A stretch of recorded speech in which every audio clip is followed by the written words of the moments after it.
Hello and welcome back to the Karma Stories podcast. I'm Rob and I hope you are having a wonderful day today. Today I have 3 stories for you from the Malicious Compliance subreddit. The Karma Stories podcast is published to all major podcasting platforms, and you can also read along on YouTube under our @Karma Stories podcast handle. If you have a story you'd like to submit to the podcast, you can do so by email at karmastoriespod@gmail.com. Alright, on to today's stories, let's jump right in.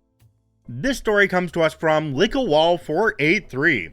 You don't want me to help customers in different departments? Then don't be surprised by complaints.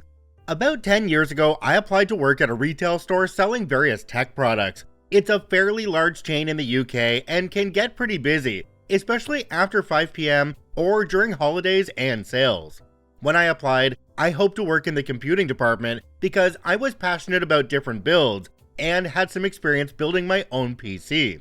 However, I was temporarily placed in the white goods department, fridges, washing machines, etc. for training, even after admitting I knew absolutely nothing about them. Apparently, my knowledge of white goods was expected to come naturally because I'm a woman. So I bit my tongue and waited. I needed the money and was fresh out of university. After a few months, I realized I wasn't going to be transferred to the computing department no matter how much I wanted it. My sales were good, but the managers refused, fearing I might give incorrect advice. One day, at the start of the school term, the store was particularly busy. A couple came in looking for a PC for their teenage kid to game on.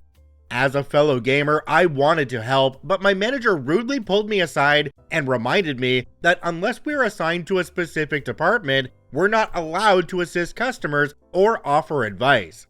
Instead, he fetched another colleague to help the parents.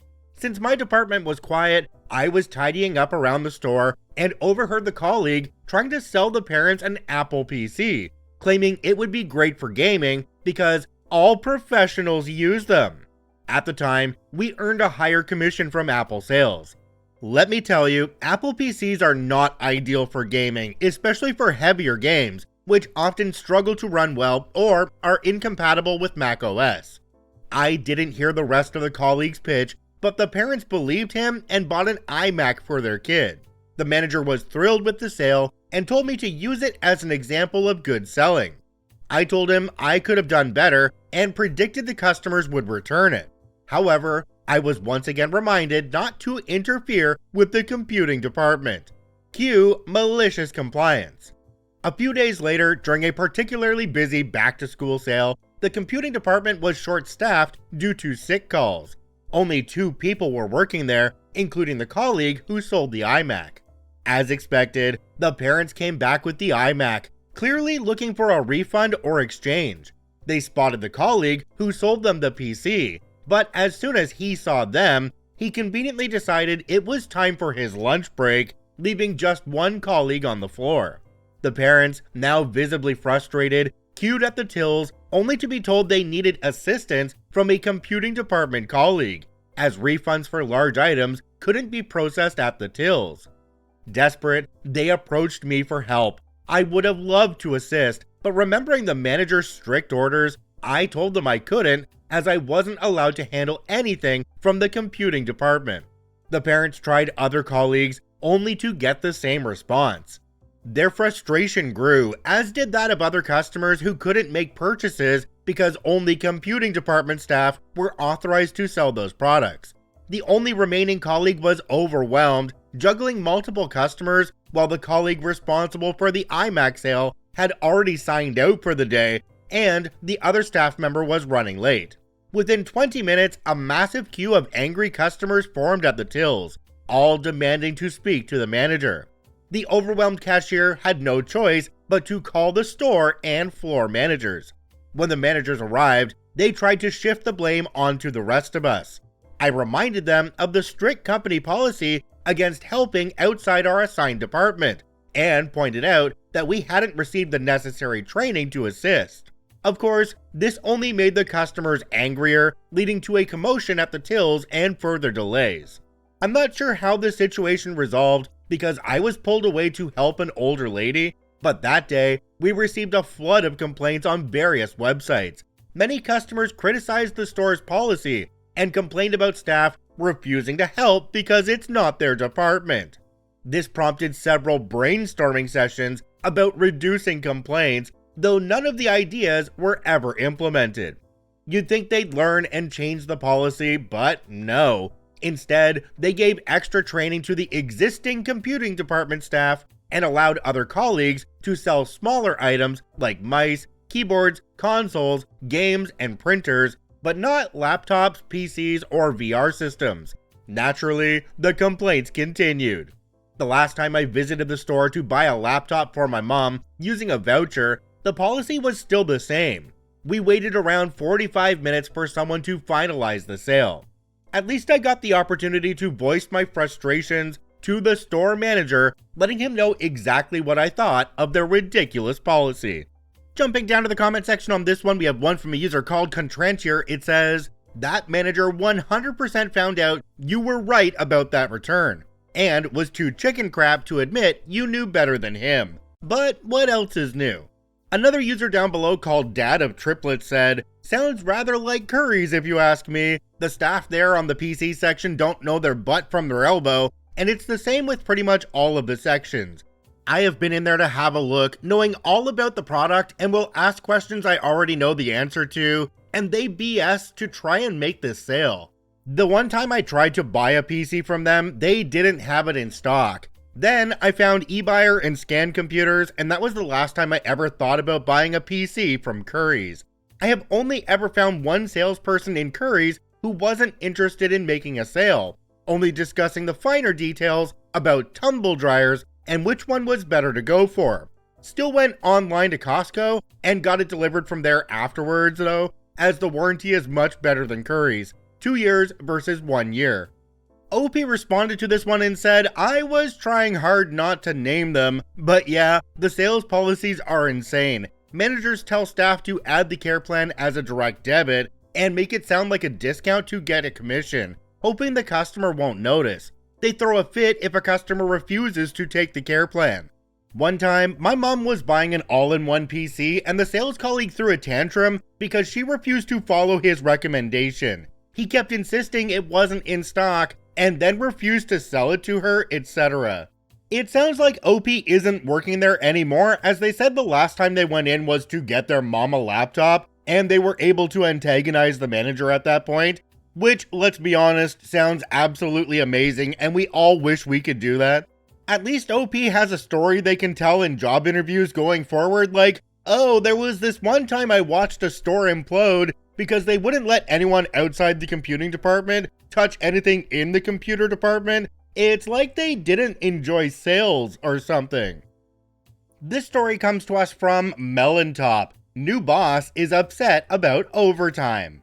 Long story, I worked in aviation EMS as a pilot for many years after retiring from the military. Great, stable job, and I still served local communities, so I maintained a sense of pride and community service. In the last few years, corporate decided that our flight volume warranted a second helicopter to be stationed with us, as we were consistently one of the top performing bases in the company. Long story short, a different type of helicopter with different capabilities was to be co-located with us. The new aircraft had a mix of a sister company's ownership and our company's nurses and medics. Odd setup, different companies under one umbrella, but with different rules for the crews. Crew equals nurse and medic. As a top performer in the meantime, our base was given a newer, much faster aircraft to further increase our already stellar productivity. We were always first call, while the other base and aircraft was on reserve. Massive animosity ensued, as our base would get 3 to 5 flights a day, while the reserve, more capable aircraft sat on hold for possible turndowns. This happened regardless of weather conditions. Nurses and medics were all employed by the same company. Even on severe clear days, we did back-to-back calls while the other base waited. More animosity. Fast forward to one of the nurses on the losing end of the situation being promoted to boss of both bases in terms of operations and facilities. Changes were made and equitable flight volume distribution was implemented. Now the workload is much more even and, honestly, fair. But quick changes come with a reality check. Deals were made behind the scenes between the two air bosses, agreeing on who would take which flight and when. This information didn't trickle down to me or my fellow pilot, who works the opposite shift. This is important because we pilots generally show up 30 minutes early to avoid late flights that might prevent us from bringing the crew back. We have strict flight time regulations to follow per the FAA, or we risk certificate action, meaning we stop flying forever. With that background for non-aviation folks, I walk in one day 30 minutes early as usual and hear the tones go off. Flight request. I take it and we complete the flight without issue, except for the flurry of phone calls asking why I took it. Reminder, the new rules about which base takes which flight are beyond me. Confused, I politely tell them to F off because I literally just did my job. As the new base boss was still on the flight schedule for the day, I was thrilled to have a face-to-face about it. I got reamed for taking crews on overtime. Huh? What? Excuse you? That has never been a thing in almost a decade of working here. We get the patient where they need to go. Overtime be darned. That's our job. Cue malicious compliance. If paying overtime is now an issue, fine, I'll comply. If we get a flight request that even remotely risks overtime, I'll call her for approval before accepting. Don't want to upset the mythical bean counters in lieu of potentially saving a life. This isn't, by the way, a normal process for taking a flight, and I will not decline one over it, but I've thoroughly enjoyed waking the boss up at all hours of the night. I didn't start this, I'm just complying. I've asked for written guidance on the new policies, but until then, the 3 a.m. calls will keep coming. Alright, does anybody else here think that corporate micromanagement shouldn't really be a thing in a life or death situation? OP and OP's colleagues have a very important job and there are lives on the line. And this little thing about overtime? Oh, what are they supposed to do? Be on site helping somebody stay alive and then be like, oh, yeah, you can die now because I'm going into overtime, so I'm off the clock now, bye. I do have a serious question for anybody who works in airplanes or helicopters or flight in general. If an EMS pilot is out on a flight and it takes longer than they thought it was going to, and they go over their hours, is there an exception and they're able to fly back no problem? How does that actually work? If you're on YouTube and you know, comment down below. Oh, and OP, continue to make those 3 a.m. phone calls.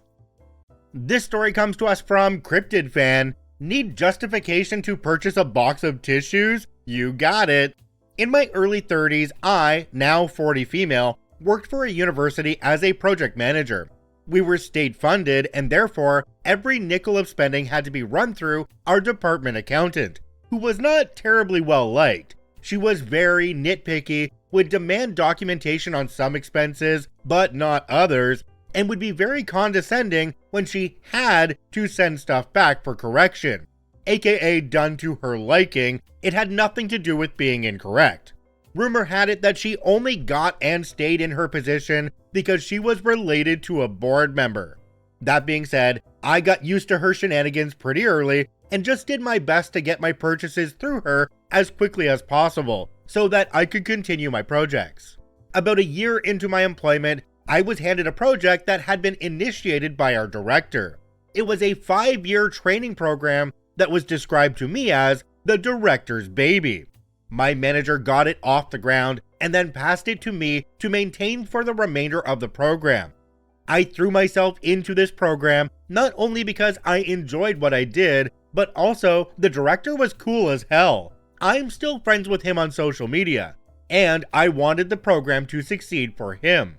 I had a project coordinator that worked with me for detail stuff, like ordering supplies and working with facilities. My focus was on budget, content, and working with the clients.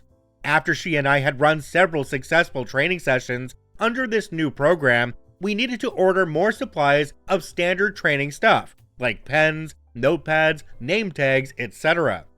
Something else we regularly used per the director's request was boxes of tissues, which for some unknown reason was not something we could get from our office supply vendor.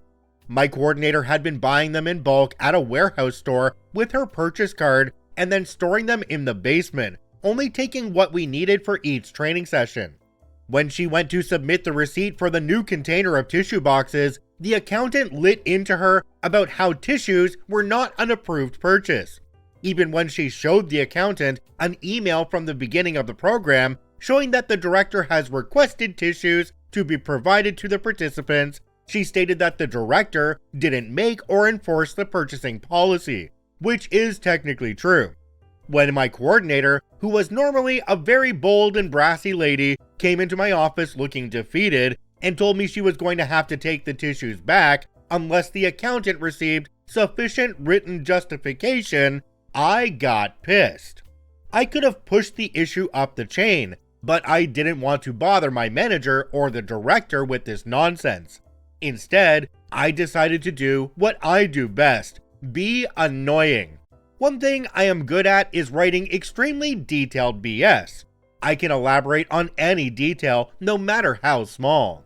I'm especially good at it when I'm mad. So I popped myself down in front of my computer and, in one go, wrote a 5.5-page email. We did a print preview to see exactly how long it was, on why we needed boxes of tissues for this program. I never put in there because the director said so, but I listed off every other possible justification, and then wrote a mini essay on each of those points. My coordinator was sitting in the corner of my office giggling as she watched my hands fly over the keyboard. I sent the email around noon. Just before quitting time, my coordinator stuck her head back into my office to let me know that the tissue purchase had been approved in our system. I never got a reply to my email, the accountant never said anything to me or my coordinator, but my coordinator never again got pushback on buying boxes of tissues. Alright, so I know you guys like to groan when I use a bunch of puns in my comments at the end of a story, but I've got to read to you a little bit of a comment chain here that includes OP and a bunch of other people. It starts out with Coder Joe 1 saying her argument was tissue thin. OP replied with, "My argument was ultra strong." Butterfly Garden said, "You had an opportunity to ply your skills." OP responded with, "Really glad I didn't blow that one." Nataline 50 said, "Dealing with a problem like that is nothing to sneeze at." OP responded with, "I'll just never understand why she had to be such a booger about these things." Kitty Kiddo said, "She's got tissues." OP responded with, "Seriously, it's not like it was a big deal." That Old Cat responded with, "She certainly wasn't very charming to you folks, maybe too much northern exposure, either that or she puffs some bad grass." There you go, I take no responsibility for any one of those puns. If you enjoy daily Reddit stories, I encourage you to follow and add us to your favorites on whichever podcasting platform you enjoy the most. And if you're watching and listening on YouTube, please hit that subscribe button and drop a like on the video, it really helps us out. I thank you for watching and listening, I hope you have a wonderful day, and we'll see you tomorrow.